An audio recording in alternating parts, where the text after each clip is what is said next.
Esther? Chapter 9. Now in the 12th month, that is, the month Adar, on the 13th day of the same, when the king's commandment and his decree drew near to be put in execution, in the day that the enemies of the Jews hoped to have power over them, though it was turned to the contrary, that the Jews had rule over them that hated them.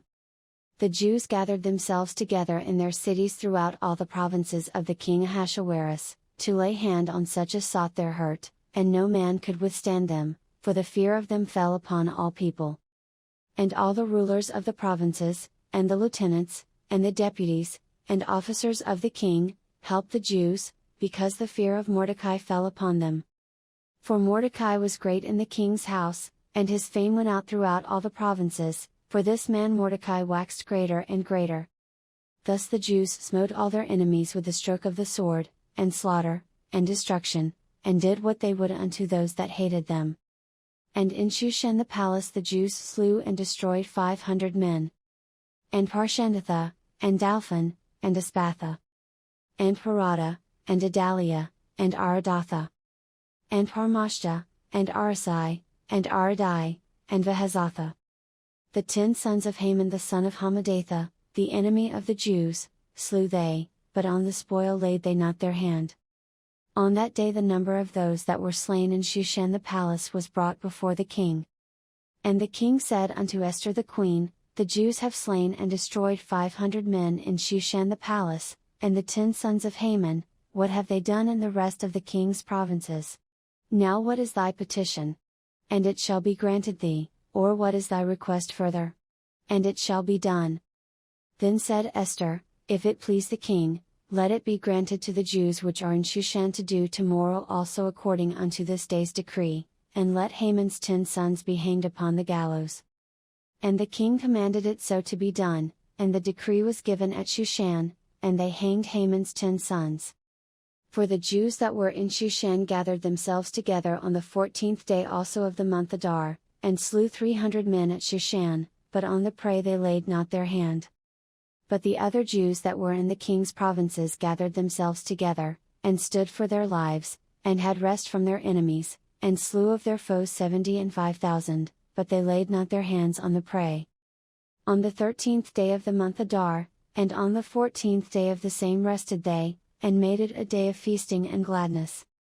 But the Jews that were at Shushan assembled together on the 13th day thereof, and on the 14th thereof, and on the 15th day of the same they rested, and made it a day of feasting and gladness.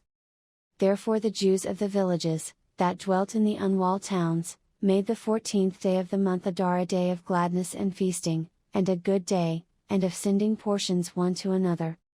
And Mordecai wrote these things, and sent letters unto all the Jews that were in all the provinces of the king Ahasuerus, both nigh and far, to establish this among them, that they should keep the 14th day of the month Adar, and the 15th day of the same, yearly, as the days wherein the Jews rested from their enemies, and the month which was turned unto them from sorrow to joy, and from mourning into a good day, that they should make them days of feasting and joy, and of sending portions one to another, and gifts to the poor. And the Jews undertook to do as they had begun, and as Mordecai had written unto them. Because Haman the son of Hammedatha, the Agagite, the enemy of all the Jews, had devised against the Jews to destroy them, and had cast pur, that is, the lot, to consume them, and to destroy them. But when Esther came before the king, he commanded by letters that his wicked device, which he devised against the Jews, should return upon his own head, and that he and his sons should be hanged on the gallows. Wherefore they called these days Purim after the name of Pur.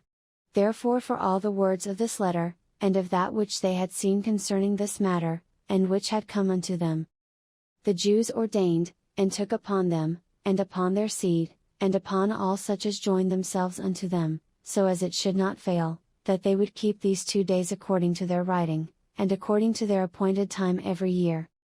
And that these days should be remembered and kept throughout every generation, every family, every province, and every city, and that these days of Purim should not fail from among the Jews, nor the memorial of them perish from their seed. Then Esther the queen, the daughter of Abihail, and Mordecai the Jew, wrote with all authority, to confirm the second letter of Purim.